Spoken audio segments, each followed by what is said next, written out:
आज हम जानेंगे कि आखिर जैन साधु मुख पर पट्टी क्यों बांधते हैं या मुख वस्त्रिका क्यों बांधते हैं।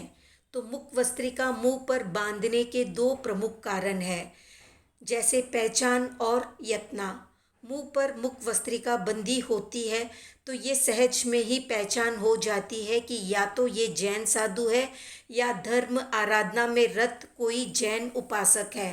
यदि वो उपासक पहचान वाला है तो कोई भी व्यक्ति उसे उस समय कुछ भी कार्य करने के लिए नहीं कह सकता है जब तक कि उसके मुख पर पट्टी बंधी हुई है। अगर कोई कार्य के लिए प्रेरित भी करता है तो उपासक मुख वस्त्रिका की ओर संकेत करके ये समझा देता है कि मैं धर्म आराधना में रत हूँ।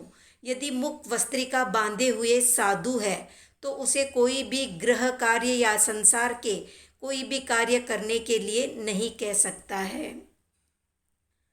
आगम में स्पष्ट वर्णन है कि वेश या लिंग का अपना प्रयोजन है।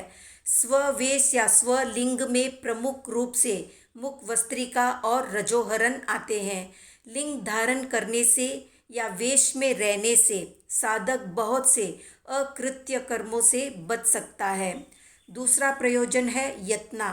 साधु 6 काय के जीवों के आरंभ का या हिंसा का त्यागी होता है। मुख से जब वो बोलता है तो वायु तीव्र वेग से निकलती है। उस वायु में त्रस जीव यानी छोटे छोटे जीव तक मर सकते हैं, परंतु मुख पर मुख वस्त्रिका या पट्टी बांधी हो तो उन जीवों की सहज में ही रक्षा हो सकती है। यही मुख्य प्रयोजन है। मुख वस्त्रिका मुंह पर हो तो प्रतिक्रमण की क्रिया करने में भी सहूलियत रहती है। सामायिक में वंदना आदि करने में भी सरलता रहती है।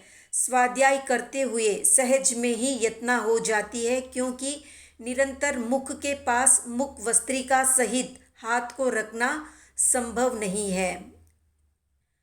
ऐसा अनुमान किया जाता है कि भगवान महावीर के समय में उनके शिष्य भी मुख वस्त्रिका बांधते होंगे, क्योंकि निरंतर 6-6 घंटे का स्वाध्याय करना होता था उस समय।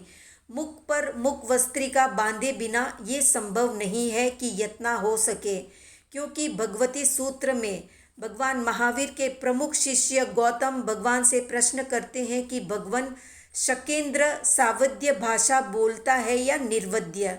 तो भगवान जवाब में बताते हैं कि जब शकेंद्र अपने मुख पर या अपने मुख को हाथ या वस्त्र से ढककर बोलता है तब वो निर्वध्य भाषा बोलता है, अन्यथा सावध्य भाषा बोलता है। तो इस प्रकार से मुख वस्त्रिका की आगम सम्मतता और उपयोगिता सिद्ध होती है।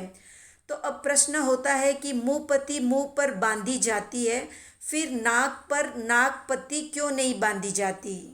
तो इसका जवाब ये है कि नाक से वायु बालों के अंदर से होकर सहजता से निकलती है, इसलिए उसका वेग इतना तीव्र नहीं होता है कि जीवों की हिंसा हो जाए। पर जब छींक उबासी आदि आती है तब नाक से निकलने वाले वायु का वेग तीव्र होता है। ऐसे समय में हाथ से ढकने का या यत्ना करने का विधान है। मुंह से भी वायु निकले तो यत्ना करने का विधान है। बोलते समय बोलने वाला प्रयत्न पूर्वक बोलता है, उस समय मुख से निकलने वाली वायु में वेग होता है। उस वायु के वेग से बाहर के जीवों की हिंसा हो सकती है। उस वेग से खींचकर वे जीव मुख में भी चले जाते हैं, इसलिए उनकी यत्ना करने के लिए या संयम करने के लिए मुख पर मुख वस्त्रिका आवश्यक हो जाती है। मुख वस्त्रिका स्वलिंग भी है, वेश के अंतर्गत भी आती है। निद्रा में भी उबासी आना आदि प्रक्रियाएं चलती रहती है, इसलिए अयत्ना होना संभव है, इसलिए मुंहपत्ती बांधी जाती है। अब प्रश्न होता है कि मुख पर मुख वस्त्रिका बांधे रहने से जीवों की उत्पत्ति तो नहीं होती। तो इसका जवाब है कि जीवों की उत्पत्ति नहीं होती, क्योंकि जीवों की उत्पत्ति 14 जीव स्थानों में ही होती है। थूक मुंह से उत्पन्न होता है या मुंह में उत्पन्न होता है। थूक जंतुनाशक है और पाचक है, कफ नहीं है। थूक कुत्ता थूक से अपने घाव ठीक कर लेता है। भोजन में थूक के घुलने पर ही उसका पाचन होता है। इस प्रकार प्राय थूक में जीव की उत्पत्ति मानना आगम और प्रत्यक्ष के विरुद्ध है। तो ये थी मुखपत्ति से संबंधित संक्षिप्त जानकारी। आज का प्रश्न है कि कितने लोग मुख वस्त्रिका बांधकर सामायिक करते हैं और कितने लोग मुख वस्त्रिका नहीं बांधते हैं, कमेंट में बताएं। वीडियो पसंद आया तो लाइक, शेयर, सब्सक्राइब करें।